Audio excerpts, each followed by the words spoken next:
Hey everyone, Greta here. Today we are going to talk about how to put our leg behind our head. Eka Pada Shirshasana. This one I've been asked quite a few times, yet I have never really done a tutorial on it simply because I found that this shape is actually extremely complex. Again, on the external, you just see someone just kind of putting the leg, just kind of hang it over the back of your neck and just chill. However, there's so many elements involved. Because this is a very deep hip opening shape, it's not just hip, it's also the lower back and also the upper back. So you would need to have all the components ready in order to be able to get into the shape. So what I'll be doing today is I'll be sharing with you the things that help me to get into the shape. You might need more, you might need less, so it really depends on your body. However, there are a few physical requirements that you need to be able to do before you can proceed to the actual Eka Pada Shirshasana. What we need to do is to warm up the neck, the upper back, basically is the entire back body, lower back, hip, and also the back of the legs. The things that I'll be doing are, again, things that help me, and I will be talking about it as I go along. So if any of the cues that I mentioned during the warm up inspire you to do something else, that would be a bonus to being able to put the leg behind the head, go ahead. This is one of the shapes that for some of us, no matter how hard you work or how much effort you put into it, how much patience you invest into it, you might never get into the shape simply because it's beyond the muscular layer. It could very well be the bone structure. For this one, the length of the bones, the depth of the joints, and all those, like the position of the joints, all those stuff could play a very important role. However, those are things that we might not be able to kind of just look at it from the outside. So when you're practicing, be patient at the same time. Kind of surrender into it, not having too much expectation that, okay, however much I invest, I will get the same outcome or same amount of result. It might not be that way. For me, because my hips are, never knew that, but they're naturally quite flexible. So for me, it's a little bit easier to be able to get into this particular shape. Okay, so let's check it out and see how it goes. Upper back is extremely important because the leg has to go behind our upper back. So what we are going to do is we are just going to come into a child pose, and then we're going to work on rotation. So having one forearm down in front of the knees, and then the other arm is out to the side, and then on fingertips, and we are going to have the right elbow press the floor away to open the chest. And once you're here, you want to feel the upper back squeezing in while trying to maintain the evenness of the hips, so you don't want to sway to any one side. And then come back down. Okay. And then for this one, stretching the back of the lower body, wide leg forward fold. Oops. And it'll be great to just add on the shoulder element. So lace your fingers behind. Just let the arms fall.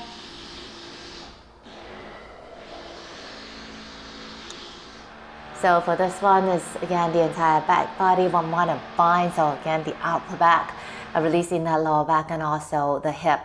For this one, if you could do half lotus in the bottom leg, please do that. Okay. However, if it is, causing you too much compensation, then just drop the foot down. So we're doing Marichyasana B. Okay. So arm wrapping. Okay, relaxing the upper back, and then coming down, working more on the upper back rotation at the same time working on the hip. So we're doing half lotus of fishes. Ideally for this one, you want to be able to bind. However, the bind is not just bring the arm through, it's actually coming in and having the arm on the outside. Okay, so the hand wants to grab onto the inner arch of the left foot, right? And then the the left arm wraps around the lower body, and that. Okay, so for this one, you would feel the upper back, relaxing of that lower back and grounding of the left foot. Of course, another must do is the pigeon. For this pigeon pose, at least the shin bone has to be parallel to the top of your mat. Okay, the further you can reach it away, the better. Okay, and just make sure that everything feels good. You don't want to feel anything too crazy. So I will do it on this side so you can see a little bit better, because I don't know which part of the mat will be cut off. So taking some time. As you can see, I tend to move the shin bone very far away from the body. Okay, and I just stay here. And once you feel comfortable, you want to add the twist. So since I'm doing the right leg, the right elbow goes to the left side of the mat, hands into prayer. Anything from the belly button down comes close to the floor. Everything above the belly button, lifting up to the sky. And also doing the other twist. So for this one, the left shoulder wants to come down closer to the floor. And then you want to feel the body kind of opening out to the right side. Okay, so this could get quite intense. So please take it easy. And then we are doing the very long butterfly. It's actually a kind of like a kumasan, a tortoise pose variation. So having the feet together, but the heels are very far away from the body, and you just want to come down. So for this one, the forehead would need to be touching the feet. If you can go beyond that, then you want to widen your feet, space out the feet, so you can place the head down.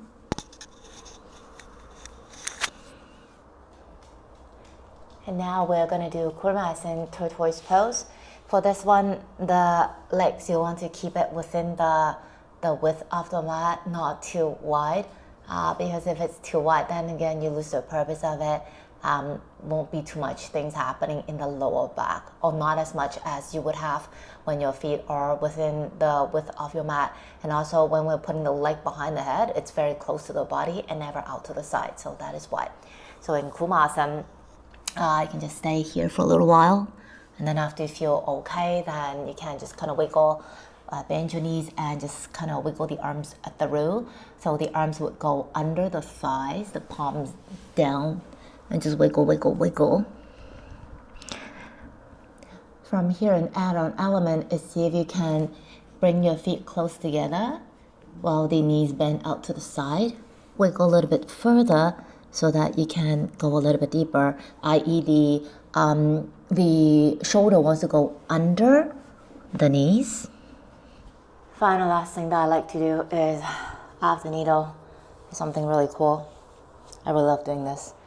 I tend to sit a little bit taller, add a twist to it as well.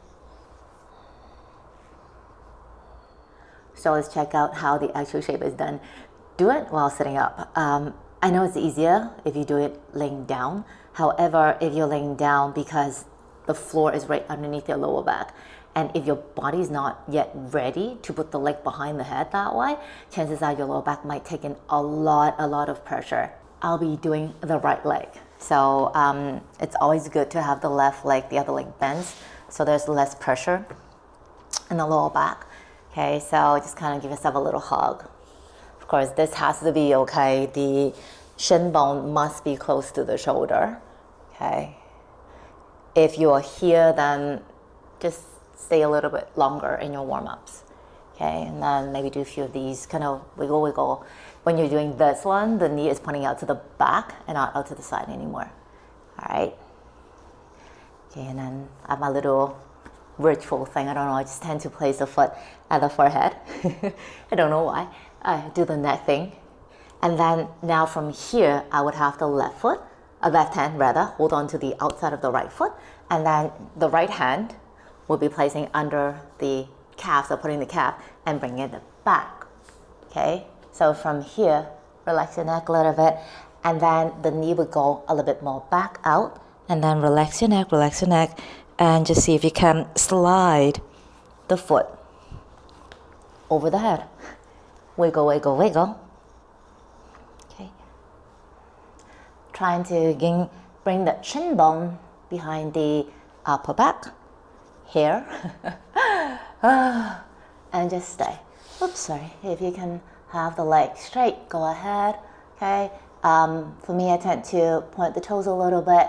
That will give me a bit more activation. Okay. No need to arch that spine, but just make sure you don't round the spine too much. And just check that the knee is behind the body and not too far out to the side. The space between the leg and the side body, try to minimize it. If it's too far out to the side, then you cannot bring the foot behind it at all. For this shape, I mean, it's best if you can practice it with a teacher who can actually help you to get into it. I mean, when I learned it, it was through my teacher's assistance, so they helped me put the leg behind the head, and from that experience, I started to learn, or started to really feel how everything goes. Just make sure that, again, because there's so many things happening, when you're putting the leg behind the head, make sure that you feel there's space.